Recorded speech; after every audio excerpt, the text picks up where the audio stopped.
Hey there, how you doing? So after had the chance to play Halo Infinite tech preview, I wanted to go over a few things on what makes Halo Infinite similar or different from the original Halo game that we all, seem to love so much when it came out.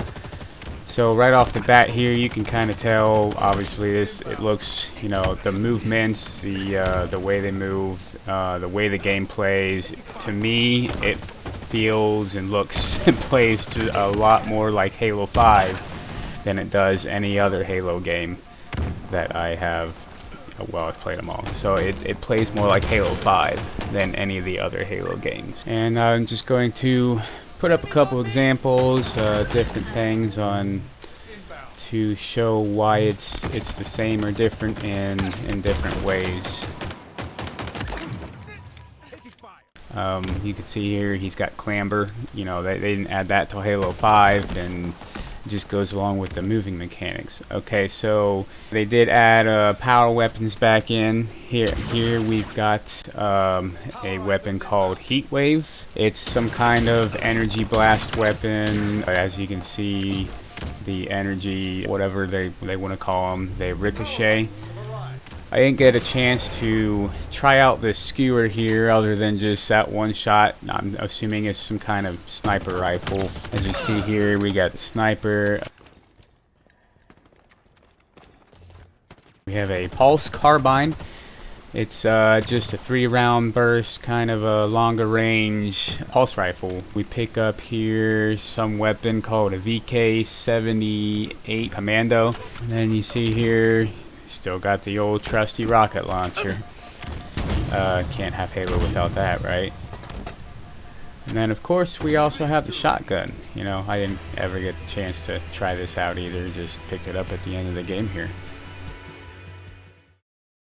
Of course, you can't have Halo without the classic Halo melee, bashing people's skulls in like tomorrow's yesterday, and whatever I'm saying, I do not know.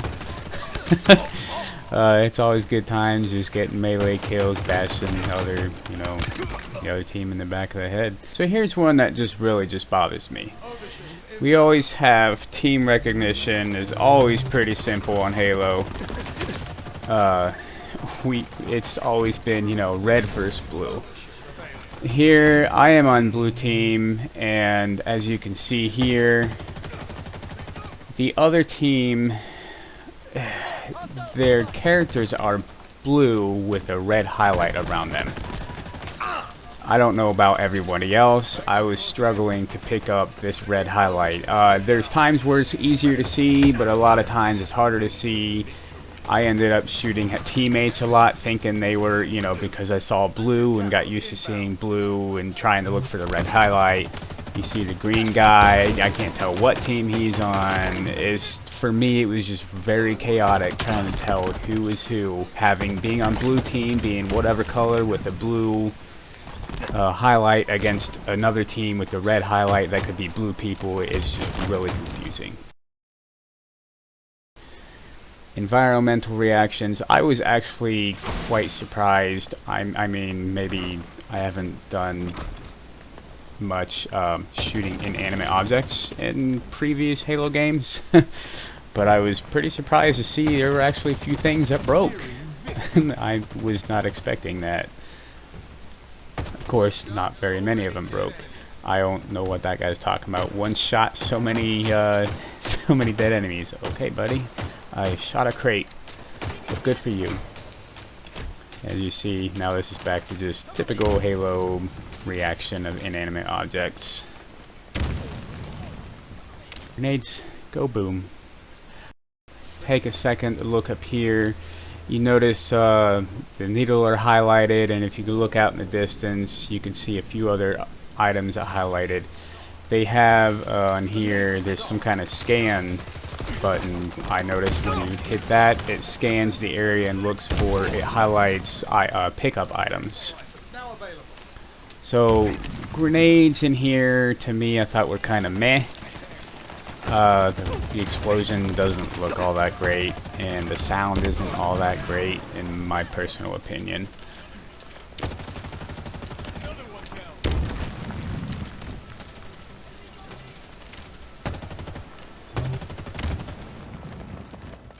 And yeah, this is still a thing. Everybody remember the old charge shot, switch weapon, or you know, one melee? Yep, pretty easy. That still works in here. Item pickups. I just picked up some kind of a threat sensor, fired that out. I noticed in areas where I shoot that out, the red is a little easier to see on the other team.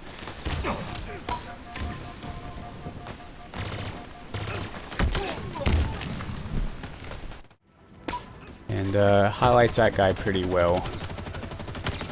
And showed his name even after he went through the wall for a second. Here we've got a shield that you can stick up.